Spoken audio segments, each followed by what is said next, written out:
Buonasera e buona domenica, benvenuti alla TG Sicilia, vediamo i titoli di questa edizione.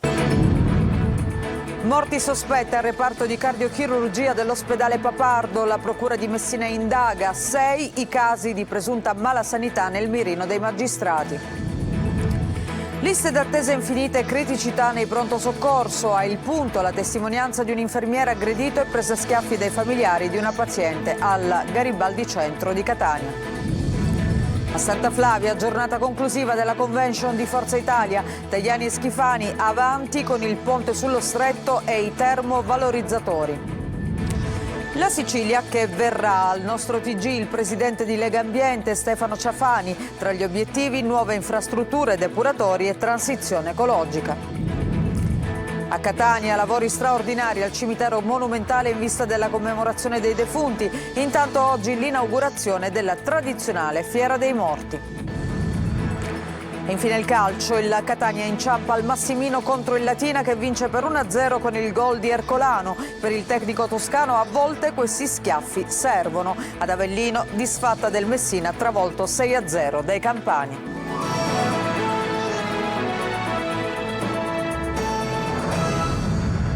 Bentrovati, in primo piano lo avete sentito a Messina, all'ospedale Papardo sono 6 le morte sospette dopo operazioni nel reparto di cardiochirurgia. La procura ha aperto un'inchiesta mentre il deputato Antonio De Luca dei 5 Stelle ha chiesto la convocazione urgente in Commissione Salute all'ARS. Francesco Triolo. 6 morti sospette, quelle avvenute nel reparto di cardiochirurgia dell'ospedale Papardo di Messina da agosto ai primi di ottobre, sulle quali ha acceso i riflettori anche la procura di Messina. C'è infatti un'inchiesta affidata alle sostitute Anna Maria Arena e Alice Parialò e coordinata dal procuratore aggiunto Vito Di Giorgio, che dovrà capire quali sono state le cause dei decessi dopo le denunce presentate dalle famiglie dei 6 pazienti. L'ultima in ordine di tempo, quella della 60enne Donatella Canfora di Capodorlando. I familiari, attraverso l'avvocato Massimiliano Fabio, hanno presentato un esposto chiedendo il sequestro della cartella clinica con l'acquisizione di tutta la documentazione sanitaria. La procura ha iscritto nel registro degli indagati medici che avevano in cura i pazienti e sono 2 binari sui quali si sta muovendo: da un lato la possibile presenza di batteri e la fragilità dei soggetti coinvolti, dall'altro invece si cerca di approfondire anche il tema delle valvole utilizzate negli interventi chirurgici. Sul primo aspetto la procura attende gli esiti degli esami condotti dal laboratorio ChemLab, istituto di ricerca di Catania, che lo scorso 17 ottobre ha eseguito i tamponi nelle aree sotto osservazione. Quindi quelli delle autopsie. Sinora ne sono state effettuate 4, affidate ad un collegio composto dal medico legale Daniela Sapienza, dal cardiologo Gianluca Di Bella e dall'infettivologo Placido Mondello. Il caso finisce anche all'ARS. Il deputato 5 Stelle Antonio De Luca ha chiesto all'assessore alla salute Giovanna Volo l'invio degli ispettori e la convocazione di un'audizione urgente dei vertici dell'azienda ospedaliera in Commissione Sanità per capire se siano state osservate le procedure previste dai protocolli e se sono presenti tutte le condizioni necessarie per continuare ad operare. Ieri su Telecolor, al Punto condotto da Luca Ciliberti, si è parlato di sanità, soprattutto delle liste d'attesa, ma anche delle difficoltà nei pronto soccorso, con ospiti in studio e in collegamento. Tra i temi anche le aggressioni fisiche e verbali al personale sanitario. Simona Mazzone ha raccolto la testimonianza di uno di loro. Ascoltiamolo.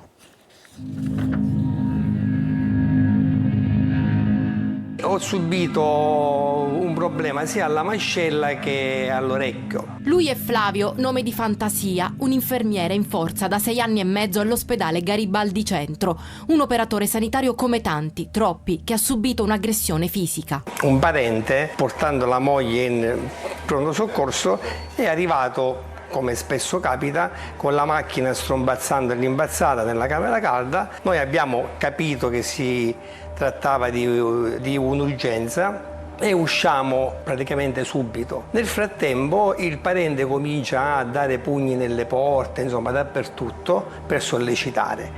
Ma nel frattempo che io sto per arrivare nel portellone, nella porta, insomma, dove c'era la paziente che effettivamente stava male, il figlio ha pensato bene di spingermi e di schiaffeggiarmi senza nessun motivo, forse per sollecitare, non lo so. Il papà, vedendo questa scena, ha pensato che io avessi provocato il figlio e mi dà altri schiaffi. Io mi occupo della paziente, prendo la paziente e me la metto al sicuro all'interno del pronto soccorso, il collega la tratta subito in codice rosso e loro cercano ancora di continuare.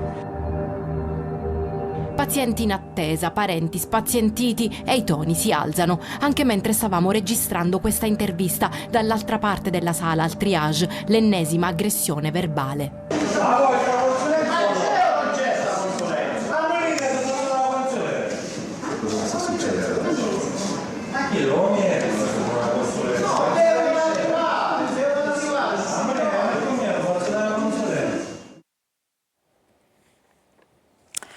Incendio oggi pomeriggio all'ospedale Sant'Elia di Caltanissetta, dove è andato a fuoco un impianto di climatizzazione esterno. I vigili del fuoco hanno spento le fiamme, ma si è reso necessario evacuare i pazienti del pronto soccorso e del reparto di osservazione breve intensiva, vista la notevole quantità di fumo che vediamo anche in queste immagini, che si è sprigionata appunto a causa dell'incendio. I vigili del fuoco stanno verificando le cause del rogo, che potrebbe essere avvenuto per un surriscaldamento dell'impianto. E adesso cambiamo argomento, politica. Si chiude a Santa Flavia, nel Palermitano, la grande convention di Forza Italia, che ha portato in Sicilia i vertici del partito azzurro. Una prova muscolare per un partito in crescita a partire proprio dalla Sicilia, un evento nel quale Schifani e Tajani hanno dettato l'agenda politica per i prossimi 3 anni. Manlio Viola.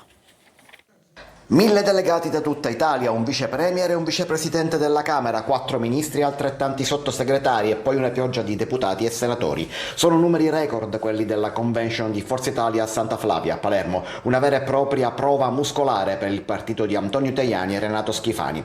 Una convention che fino ad ora è la più grande dell'era post-Berlusconi, nella quale gli azzurri hanno dettato l'agenda politica del partito per il paese e per la regione.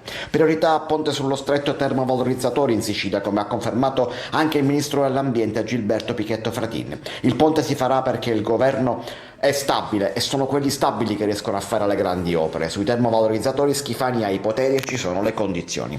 Ma non basta, c'è già un disegno di legge di attuazione presentato in commissione parlamentare per l'applicazione del principio di insularità, che servirà alla crescita di Sicilia e Sardegna. Grande attenzione al mondo produttivo, con impegni per 2 miliardi da destinare alle imprese da parte del governo, è stato uno degli impegni pronunciati davanti al presidente di Confindustria Sicilia, Gaetano Vecchio. Questo è un partito che non vuole essere soltanto un partito che cerca di trovare consensi, ma che cerca soprattutto di avere conoscenza e capacità di risolvere i problemi di tanta gente che aspetta. Infine la lotta alla mafia, rispetto alla quale è stata l'eurodeputato Caterina Chinnici a parlare di una Sicilia che ormai non esporta più criminalità ma antimafia, un concetto rispetto al quale le ha fatto eco anche Rita Dalla Chiesa.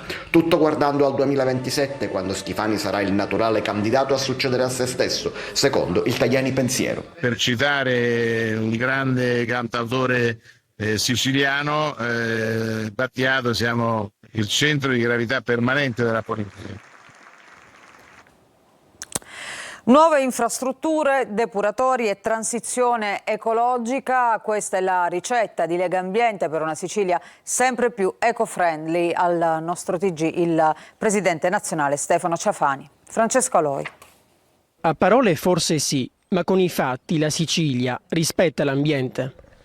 Siamo in una fase di transizione nel paese e la Sicilia sta nel mezzo di questa transizione. Una regione che sembra essere sulla buona strada, anche se c'è ancora tanto da fare. Questa è una regione che ha bisogno, ad esempio, di mobilità vera, di mobilità sostenibile. Questa è la regione dove per andare in treno da Trapani a Ragusa ci si impiegano 13 ore cambiando 4 treni. Per Lega Ambiente servono nuove infrastrutture, ma andando per priorità.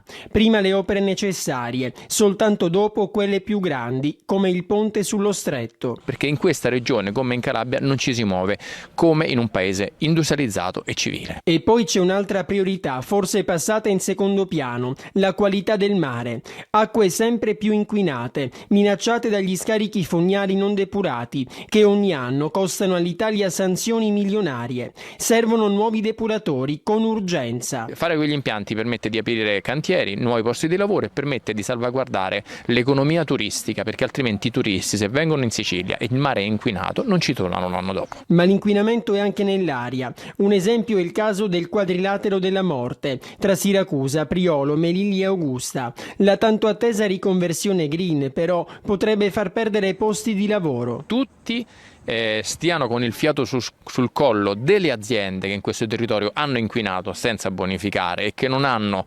ammodernato gli impianti. A Catania lavori straordinari al cimitero monumentale in vista della commemorazione dei defunti. Tonino De Mano. Si avvicina la commemorazione dei defunti e il cimitero si prepara ad accogliere migliaia di catanesi che si recheranno in visita al caro estinto. È una corsa contro il tempo per renderlo più accogliente, anche se gli interventi di messa in sicurezza e restyling sono stati avviati da diversi mesi con l'obiettivo di recuperare anni e anni d'abbandono. La Giunta Trentino ha ereditato un cimitero disastrato che sta richiedendo interventi straordinari ed ordinari, lavori seguiti in prima persona quasi giornalmente dall'assessore con delega ai servizi cimiteriali Petralia. Riparate decine di perdite idriche con infiltrazioni anche nelle tombe, dopo 3 anni e 2 nostri servizi denuncia è tornata la luce votiva nell'ala delle colombaie in prossimità dell'ingresso del Divino Amore. Un impegno preso insieme al sindaco che siamo riusciti a portare a compimento, a rispettare prima della commemorazione dei defunti.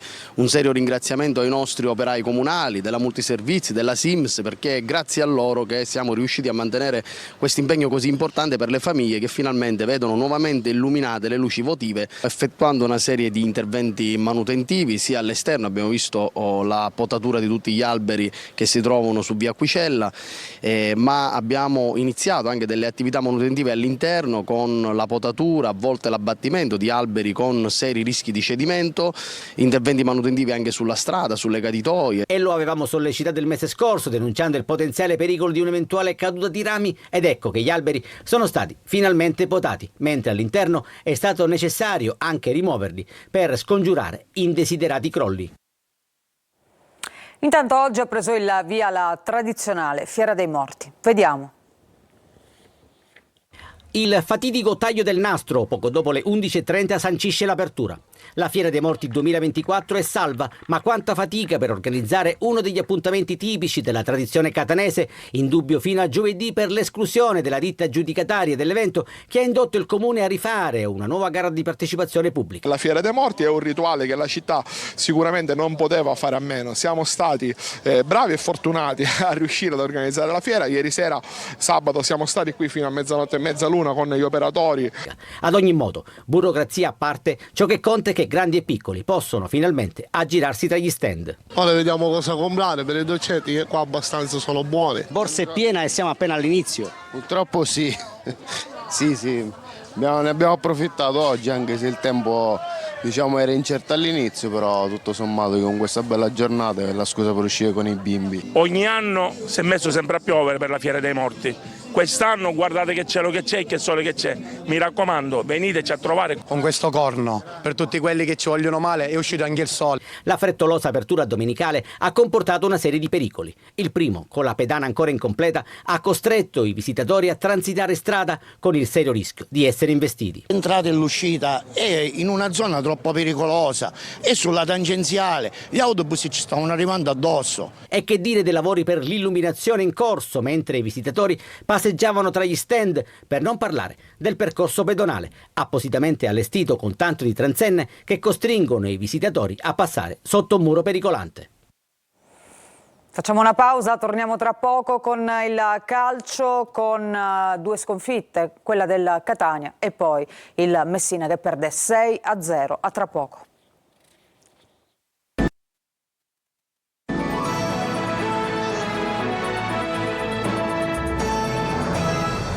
Bentrovati, seconda parte del nostro telegiornale, adesso il calcio, seconda sconfitta stagionale per il Catania e prima battuta d'arresto al Massimino, vince il Latina con un gol di Ercolano. Marco Carli.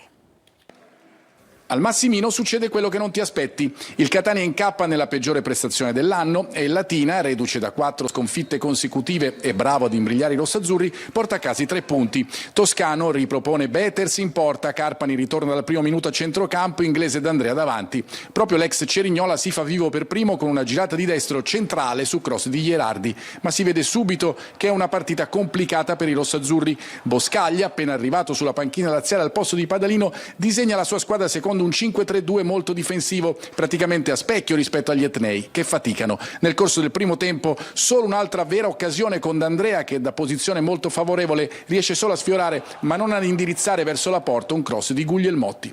Ad inizio ripresa Toscano inserisce stoppa per D'Andrea, toccato duro durante la prima frazione, e Lunetta per Anastasio. Proprio Lunetta favorisce con un errore in impostazione il tiro di Peterman, che trova sulla sua strada un grande Beters pronto a deviare in angolo. Il Catania alza la pressione, per 2 volte Inglese va in rete ma è in fuorigioco. La partita resta complicata e gli etnei ci mettono del loro. Di Gennaro è indeciso fra stop e rinvio, sbaglia e favorisce l'incursione di Ercolano, che porta in vantaggio il Latina 0-1. Entrano Montalto e Quaini, ma trovare gli spazi è ancora più difficile. Si prova a sfruttare i calci piazzati, ma Castellini di testa manda alto sugli sviluppi di un angolo e non va meglio neppure a Lunetta. Nel recupero è ancora Beters a dover respingere un tiro di Saccani. Il Latina porta a casa l'intera posta in palio contro un Catania che scivola in modo doloroso. E adesso sentiamo le parole del tecnico toscano dopo questa sconfitta con il Latina. Ci siamo complicati noi ulteriormente. A volte servono questi schiaffi per capire che ci vuole qualcosa in più per portare a casa le partite che poi dici che sono complicate e poi magari ti trovi a non dare quell'apporto energetico, quell'apporto di cattiveria e di determinazione che serve in queste partite complicate. Però servono queste partite. Dal punto di vista dell'impatto fisico, della determinazione, hanno fatto qualcosa in più loro, poi c'è stato quell'infortunio di Gennaro che ci può stare, ma ripeto, queste partite ti devono servire perché o vinci o impari. È sempre in Serie C sconfitta pesante per il Messina, 6-0 al Partenio di Avellino, una prestazione disastrosa della formazione giallorossa in piena zona play-out. Sentiamo Sergio Colosi. Troppo Avellino per il peggior Messina della stagione. Al Partenio finisce 6-0, gioco 7 incontro, come si dice nel tennis. Gli irpini al quinto successo di fila con Biancolino proseguono la rincorsa alla vetta, mentre i giallorossi sprofondano sempre più nei play-out, con vista sull'ultimo posto. 4 novità nel Messina: Salve Ortisi in difesa, Anselmo a centrocampo e Luciani in attacco, tutti bocciati. Niente turnover per l'Avellino, subito padrone del campo. Partita piacevole ma a senso unico. Dopo un tentativo di Patierno, al minuto 19 l'errore di Krapicas concede una doppia opportunità a De Cristofaro, che calcia male di sinistro e sblocca la gara di destro. Il Messina potrebbe pareggiare con Petrungaro, la cui conclusione è deviata in angolo da Iannarilli, unico lampo di una prestazione vergognosa. Al 29esimo Enrici, anche lui al primo centro quest'anno, raddoppia sulla sponda aerea di Rigione. L'Avellino domina d'ausilio detta legge. Prima del riposo il trequartista smarca l'ex Raffaele Russo, che fa 3-0 e non esulta. Scena che si ripete all'11esimo della ripresa con lo stesso Russo, autore di una doppietta, pescato in aria da Tribuzzi. Nel tabellino dei marcatori manca il bomber Patierno, che provvede nella domenica perfetta con la seconda doppietta di giornata su un doppio assist di Liotti, mandando a casa un Messina in evidente stato confusionale. E adesso la Serie B con il Palermo che torna alla vittoria al Barbera dopo 8 mesi, battendo la Reggiana per 2-0. Rosanero che hanno sfoderato la migliore performance della stagione. Marco Gulla. Il Palermo torna a vincere al Barbera dopo oltre 8 mesi, un 2-0 alla Reggiana che permette ai rosanero di spazzare via i primi nuvoloni di crisi e tornare a sorridere dopo il mezzo passo falso di Modena. Firme francesi per la vittoria rosanero, prima Gomez e poi Henry, poi il salvataggio dello stesso francese nella ripresa sulla conclusione di Vido. Ma il Palermo ha giocato sicuramente la migliore partita di questa stagione e questa volta è stato pragmatico nella gestione del doppio vantaggio. Bello perché è una vittoria meritata, una vittoria corale, siamo stati squadra, lo siamo stati sempre, la partita è cambiata e ci siamo adeguati alla partita che è cambiata tra primo e secondo tempo, perché hanno provato a fare qualcosa di diverso loro e l'abbiamo limitati bene. È bello perché è condivisa con questo pubblico fantastico, vogliamo regalargli ancora tante soddisfazioni. Una prestazione importante anche a livello caratteriale. Il Palermo voleva questa vittoria e l'ha ottenuta giocando anche un buon calcio, soprattutto nel primo tempo. Bellissima, soprattutto perché abbiamo un bello risultato e secondo me abbiamo giocato nella maniera giusta e tutta la partita. Possiamo fare sempre meglio, però possiamo essere contenti.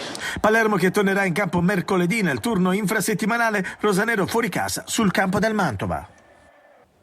E questo era il nostro ultimo servizio che chiude questa edizione del TG Sicilia. Grazie per averci seguito, vi auguro una buona serata e ancora buona domenica.